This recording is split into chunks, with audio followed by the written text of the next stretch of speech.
Poland ने अपने नागरिकों से बेलारूस तुरंत छोड़ने की चेतावनी जारी की है, जो पूर्वी यूरोप में बढ़ते तनाव का संकेत है।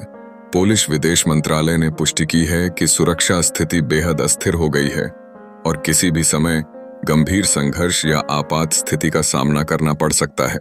यह बयान स्पष्ट रूप से इस दिशा में इशारा करता है कि स्थिति बहुत गंभीर है और नागरिकों का जीवन खतरे में पड़ सकता है।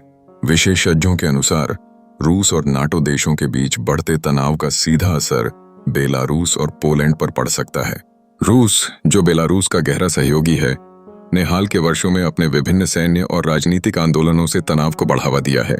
इसी के चलते पोलैंड की चिंता बढ़ गई है, क्योंकि बेलारूस की स्थिति उनके अंतर्राष्ट्रीय संबंधों में चुनौती पैदा कर सकती है। पोलैंड की ओर से जारी की गई चेतावनी यूक्रेन युद्ध के संदर्भ में भी महत्वपूर्ण है, जिसमें बेलारूस ने अप्रत्यक्ष रूप से भूमिका निभाई है। भारत की तरह बेलारूस की भौगोलिक स्थिति उसे रूस के संबंधों में मजबूती प्रदान करती है, लेकिन यह पोलैंड के लिए सुरक्षा के लिहाज से चिंता का विषय है। हालांकि अभी तक किसी बड़े टकराव की आधिकारिक घोषणा नहीं हुई है, लेकिन पोलैंड का यह कदम इस बात की गवाही देता है कि पूर्वी यूरोप में कुछ बड़ा घटित होने की संभावना बढ़ गई है। नागरिकों को सुरक्षा की चिंता नजर आ रही है और उन्हें सचेत रहने के लिए कहा गया है।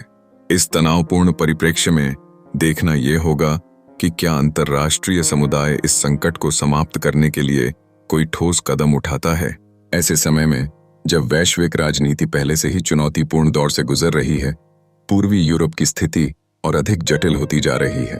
बेलारूस और पोलैंड के बीच बढ़ते तनाव और रूस की रणनीतियों को ध्यान में रखते हुए यह आवश्यक हो गया है कि स्थानीय नागरिक, विशेष रूप से पोलैंड में रहने वाले बेलारूसी नागरिक, अपनी सुरक्षा के प्रति सजग रहें। यह संकट न केवल साफ साफ दिखता है, बल्कि इसके दूरगामी परिणाम भी हो सकते हैं, जिनका असर पूरे क्षेत्र पर पड़ सकता है।